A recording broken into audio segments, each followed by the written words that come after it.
নমস্কার বন্ধুরা, কেমন আছো তোমরা সবাই? আশা করি ভালোই আছো।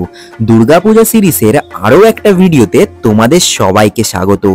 আজ আমি চলে এসেছি জগৎ মুখার্জি পার্কে আরও একটা ইউনিক থিম বেসড দুর্গাপূজা তোমাদেরকে দেখাতে। আজ আমি তোমাদেরকে ঘুরিয়ে দেখাবো আন্ডার ওয়াটার মেট্রো।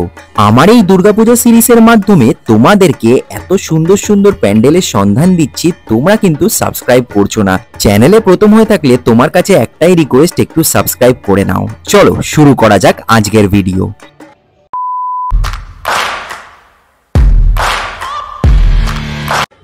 দিনটি ছিল চতুর্থী। ঘড়িতে সময় তখন প্রায় 5:30 মতো। আর এই হচ্ছে চতুর্থীর লাইন জগৎ মুখার্জি পার্কে। দেখতে পাচ্ছ কত মানুষ বেরিয়ে পড়েছে ঠাকুর দেখতে। প্রায় 35 মিনিট লাইনে দাঁড়ানোর পর আমরা কিন্তু এই মণ্ডপের ভিতরে প্রবেশ করতে চলেছি। আগেই বলে দিই, লোক বেশি থাকার কারণে এখানে কিন্তু দুটো লাইন করা হয়েছে। ফাইনালি আমরা প্রবেশ করছি এই মণ্ডপের ভিতরে, মানে আন্ডার ওয়াটার মেট্রোর ভিতরে। নর্থ কলকাতার অন্যতম বড় পুজো হচ্ছে এই জগৎ মুখার্জি পার্কের পুজো। যদি তোমরা নর্থ কলকাতা ঘুরতে আসবে ভাবো, তাহলে কিন্তু এই জায়গাটা মিস করা যাবে না, একদম আসতেই হবে। এই আমরা মেট্রোর ভিতরে প্রবেশ করে গেলাম। বাইরে দেখতে পাচ্ছ কৃত্রিমভাবে জল তৈরি করা হয়েছে, যেটা কিন্তু পুরো আসলের মতো লাগছে। আর অ্যাম্বিয়েন্স এক কথায় হুবহু মেট্রোর মতো। আন্ডার ওয়াটার মেট্রো এই কনসেপ্টটার সাথে সাথে কিন্তু নদীকে যে আমাদের পরিষ্কার পরিচ্ছন্ন রাখতে হয়, সেই বার্তাও কিন্তু এখানে পৌঁছানো হয়েছে।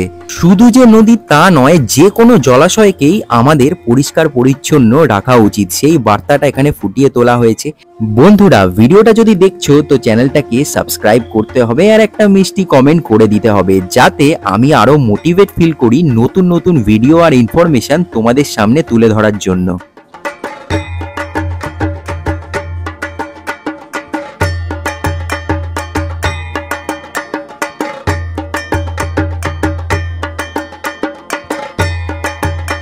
এছাড়াও ভিতরে কিন্তু এরকম কৃত্রিমভাবে তৈরি করা চলমান সিঁড়িও কিন্তু রাখা হয়েছে, মানে একদম হুবহু মেট্রোতে যেমনটা থাকে তোমরা কিন্তু ভিতরে ঢুকলে একদম সেরকমই ফিল পাবে।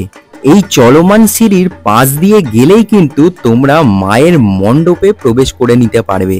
আগে থেকেই তোমাদের জানিয়ে দিই, প্রচুর মানুষ কিন্তু আসতে শুরু করে দিয়েছে। যদি তোমরা জগৎ মুখার্জি পার্কে আসতে চাও, কাল কিংবা পরশুর মধ্যে চলে এসো, নয়তো কিন্তু এই ভিড় আরো বাড়বে। পরে কিন্তু অনেক লম্বা লাইন দিয়ে তবেই তোমাদের দেখতে হবে।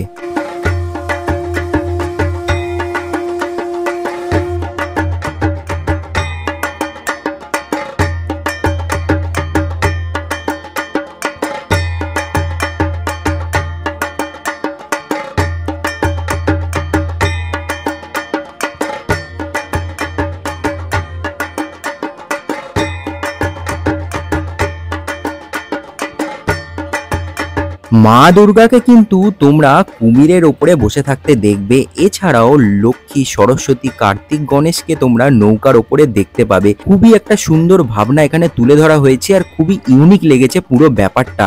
তাই আমার মনে হয়েছে তোমাদেরকে ভিডিও করে ইনফরমেশনটা দেওয়া উচিত। যেমন ভাবনা তেমন কাজ। তাড়াতাড়ি জগৎ মুখার্জি পার্কে চলে আসো তোমরা, এটাই বলবো। কিভাবে আসবে তোমরা জগৎ Mukherjee park? Shobhabazar metro station থেকে 5 মিনিটের হাঁটা পথেই কিন্তু এই জগৎ মুখার্জি পার্কে তোমরা পৌঁছে যেতে পারো। এছাড়াও শ্যামবাজারের 5 মাথার মোড় থেকে 1 মিনিটের হাঁটা পথেই এখানে পৌঁছে যেতে পারো। সো বন্ধুরা, দেখা হচ্ছে নতুন আরেকটা ভিডিওর সাথে। এই ভিডিওটা এই অবধি থাকলো।